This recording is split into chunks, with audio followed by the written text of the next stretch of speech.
forgiveness Three, in the hills of love 5, 6, 7, on the sea of love. 9. Love's gonna get you, baby. Thank you, everyone, for taking the time out of your July 4th weekend schedule to be here for my talk and for our service. I also want to thank Reverend Tony and Reverend Tony and David for everything they did to get the service going for today. So anyway, the title of my talk for today is Life on the Wire and the Desire to be Glad. Now, Reverend Tony actually picked a perfect picture for today, advertising my talk, because this is exactly what I wanted to talk about, was regarding these aerialists and how it's kind of similar to our choices as we go through life. So what I was thinking about this week is that when I was younger, I was an avid sports fan, out of my mind crazy about sports, playing sports, cheering for my sports teams. And I can remember when I was younger, I had to look it up and remember exactly when it was, but it was in August of 1972 that my Philly sports teams, Philadelphia Phillies, hired an aerialist by the name of Carl Wallenda, who was part of the Wallenda family. And they were from Germany, and they had perfected these arts that aerialists did. They would get on these wires and perform at their own kind of like events and circuses. And they would do these like 3-tiered pyramids on aerial wires, and they were kind of famous around the world in that community. I guess like a precursor to Cirque du Soleil today, in a way. I'm doing these amazing feats. And what happened in August of 1972 is that, my team, the Phillies, were having an awful year. I think they lost more games than any team in the league that year. And the guy that was in charge of the Phillies, like marketing, needed to do things to get people to come to the stadium. So he hired Carl Wallenda to come and walk on a wire across the new Philly stadium. It was the first or second year the stadium had been in use. It was called Veteran Stadium, named after the veteran, in honor of the veterans of war. And so it was the first time at a baseball game or any sporting event that this had actually been done. So it was after the game, and it was done to promote, people to come to the game.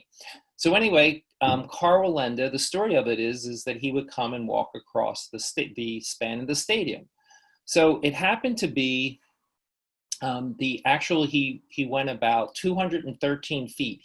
213 feet was the how far he would have to walk across, which, if you can imagine, it's a little over 2 football fields. He was going to have to walk on a high wire. Now, this high wire was 3/8 of an inch steel wire thick. So 3/8 of an inch he was going to have to walk across. It was 168 feet from the ground, from the field, with no safety net. Okay, this is what he was going to have to do. And the story behind it is, I didn't know this at the time, but it was this big deal, and I remember watching it on TV. But the story behind the story was that when he got there, he discovered that they didn't have the proper amount of taut or tension on the wire for him to actually walk what was prescribed for him to be able to walk across the wire.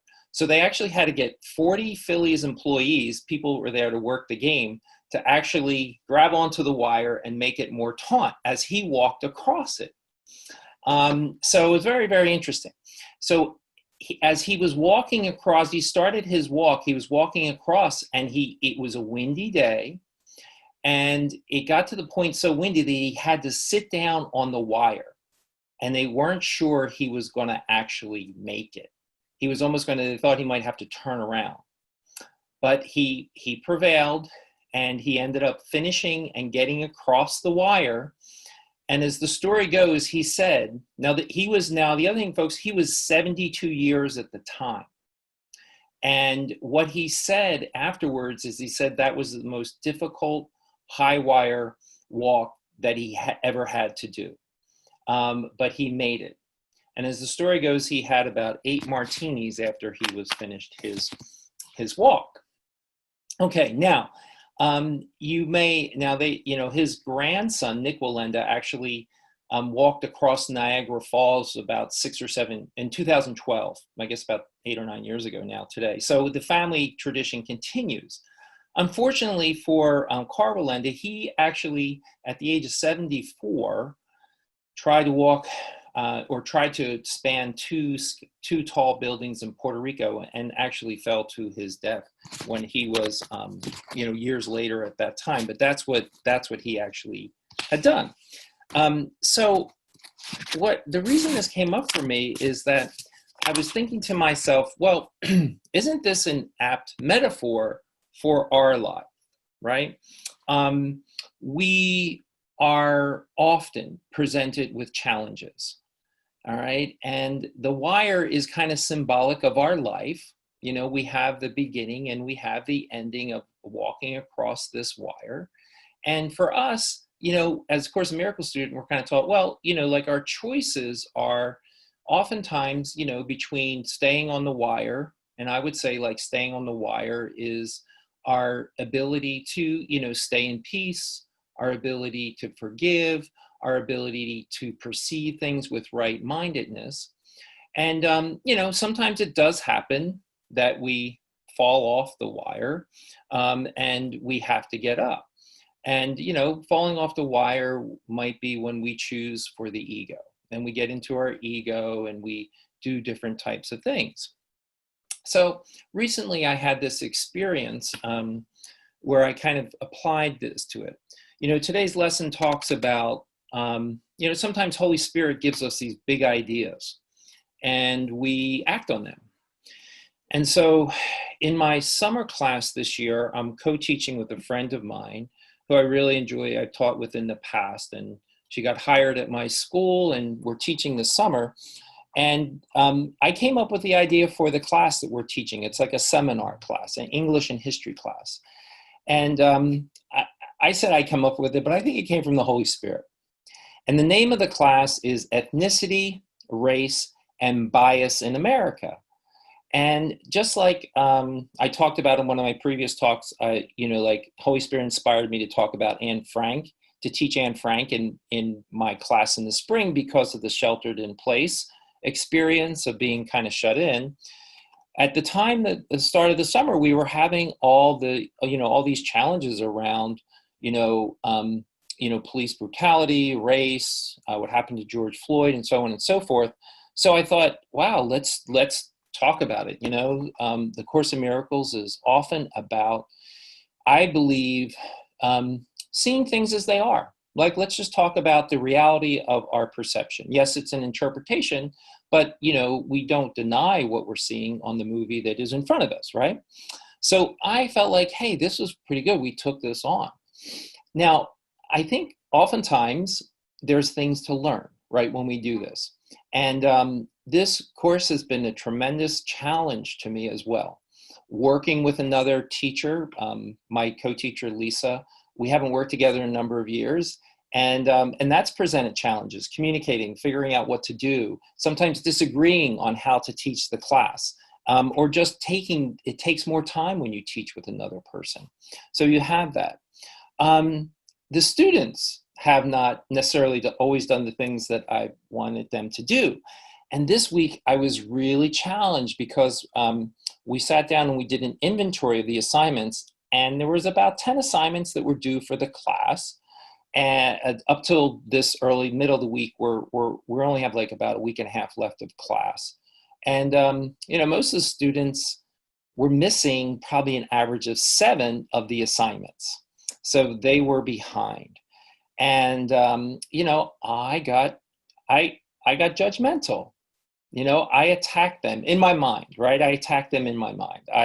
And one day in class, for a little bit, I got a little frustrated, and I through Zoom, which is a very interesting medium, when you're in class, sometimes you get frustrated with students, but it's different in Zoom, it's like, is anyone even listening to me, what I'm saying, but, I was like, hey guys, come on, there is a lot of work. You guys got to get this work done. You just can't show up to class when they feel like showing up and pass. You got to do this work. So anyway, I was kind of frustrated and angry, and even in a staff meeting, I expressed my frustration a little bit. But then, this quote, "A Course in Miracles," became apt in its application. Only appreciation is an appropriate response to your brother. Gratitude is due him for both his loving thoughts and his appeals for help. For both are capable of bridging love to your awareness if you perceive them truly. And, this idea kind of came up in our Thursday night class. And I just want to put talk about appreciation. I just want to appreciate the folks that come to the Thursday night class that I facilitate. I don't teach the class. I feel like I facilitate it, and that's a different idea. Discussion, is Reverend Rudy and David and Reverend Vincent and Garrick and Steve, Reverend Steve. They all come to the class various times, but I was still a little bit in my judgment about these students and about what was going on. And, but we have like a very good communication style in there. We laugh, we can kid each other, we can share what's going on. And, I just shifted. And some of the, this reading was in, this particular quote was in there, and it was a reminder, right? Like, yeah, I had this idea of this class or whatever, that how it was supposed to go. And it's going a little bit differently. It's harder than I thought. I didn't realize it was going to be so much work. I didn't realize it was going to be so much struggle. But, everything's a lesson, right? Everything's a lesson. So it was like, oh, don't attack your students. Appreciate your students. Communicate with your students. Offer them help, remind them. And remember, I'm part of an education system. Education systems generally give grades, but the grade's not the most important thing. And I know this, but sometimes I forget it. I need reminders, we're all just just like the Course says, we're all taking the Holy Spirit's curriculum when we choose, so that's the bigger knowledge about that. And, and as a teacher, you still have anxiety about grades. And so you kind of, you still worry about how, most teachers, I think, nobody wants to fail their students, Sometimes that lesson needs to be taught too, but we don't want to do that. And that causes us some consternation too. Course in Miracles, in the reading that Reverend Vincent did today, says, have you really considered how many opportunities you have to gladden yourself and how many of them you have refused? And it's just like, it's that reminder, just like in class. We get into class, we start talking, we laugh, we kid each other, we talk about what's going on, and we shift. Now, we could go into that class and we could become, Course in Miracle judgmentalists and have our interpretation and get stuck on what it's supposed to mean and argue about that, which, sometimes that does happen. But mostly it's not about that, right? Like the Course in Miracles is saying, hey folks, you can be up on the high wire and it could be 1,000 feet below and you can gladden yourself. Sometimes you might have to sit down on the high wire, wait for the wind to pass, right? But you can be happy. And that's what I think the Course in Miracles is really saying to us, is that from the perspective sometimes of the ego, we seem to be presented with these challenges and these frustrations. And, for me, it might be students. For someone else, it might be clients. For other people, it might be coworkers, lovers, partners, whatever it might, however it shows up. But it shows up.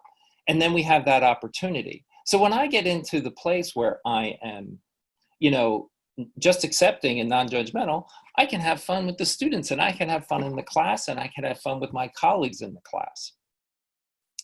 The wire also has another significance for me in that I have been watching this amazing TV show on HBO called The Wire. And it's an older show, but because I have HBO Max now as a subscription series, at nighttime I'm sometimes looking for, we have restricted mobility now, shelter in place, so I'm looking for something to do, kind of, to wind down from the night. And I found this series. I had always heard about it, watched a little bit of it when it came out, but came on, but came across it and started watching it, and I was like, wow, this is like it. Some people said it was the best television series ever written or ever put on TV, and now I can see why. It's definitely in my top 3 of TV series. And it was a series from 2004, 2008, and basically this is a different kind of Wire. The show is about this major crimes unit in the Baltimore City Police Department and how they are attempting to break one of the drug gangs known as the Barksdale organization in the city of Baltimore. And they're trying to get the government, like the judges and the federal judges, to give them permission to wiretap the various leaders and members of this gang so that they can get evidence on them and prove, because they're very sophisticated about how they go about their drug dealing. But what is amazing about the series, besides, this different interpretation of The Wire, is I feel like the series is written from every perspective in a very realistic way.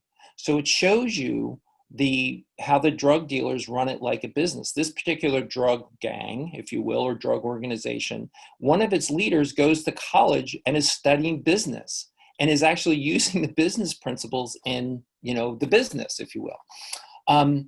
It shows you the perspective of the members of the drug organization, like the people that are working it on the streets. And it shows you how, for generations, this has been kind of the family business. So they grow up in this kind of culture, and many of them get stuck in this culture. It shows you the violence. It shows you the inner city police and what's happening with the police department, the politics of the mayor, corrupt officials, honest officials, corrupt police, honest police. So it shows you every level of the city, and it shows it it portrays people not judgmentally, really. It really tries to show them as, how they're making their decisions. Sometimes their decisions are about life and death. That's their wire, like sometimes it's about going to prison or not. Sometimes it's a police official who's so frustrated with the system, that person does something illegal. And if they get caught, they'll go to prison. So it's very, very interesting to me. And what it does, it teaches me, or what it taught me, was I was wondering, why am I so fascinated with this show?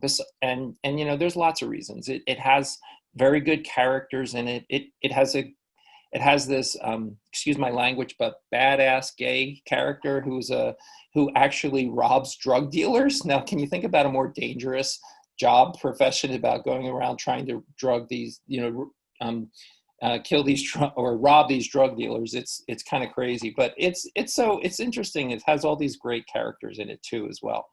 But I think the thing that's most appealing for me is this non-judgmental aspect. It's looking at the lives of these people from where they are. And I have to think to myself, that's exactly how we have to do it.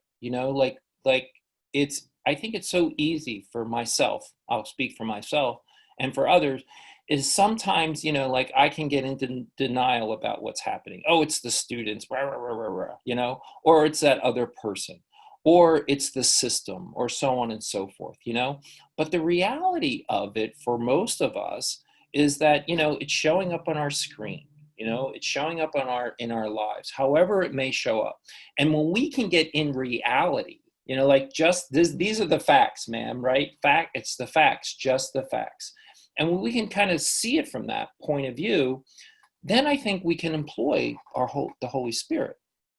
The Course in Miracles says, there is no limit to the power of the Son of God, but he can limit the expression of his power as much as he chooses. So when we surrender, if you will, our interpretation of events when it's causing us distress, when it's causing us to be attacking and judgmental of others, then we're limiting our power. We're limiting really our ability to love and appreciate everything that we're trying to be taught. But when we accept, just like today's lesson said as well, how is it that we're the salvation of the world? That sounds impossible, but it's not possible if you remember we're all one. We're one mind. When my mind heals, the whole universe heals. That's it. It's done. The whole universe heals. That part of the dream. It's done. We move on. Okay? And that's an incredible power. So we all live life on the wire. We are all trying to gladden ourselves with every decision that we make. Sometimes the ego's choices seem better to us, seem more appealing. But ultimately, as we mature as course students and mature in our spiritual lives, we come to understand that listening to the voice for God, listening to Holy Spirit, always results in us being more peaceful, being more happy, and being more joyful.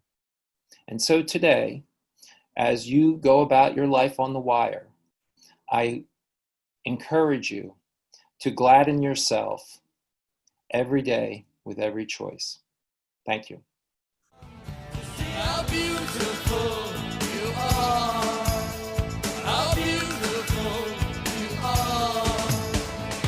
All my forbidden fruits, got to keep on feeding like a dog in a cage.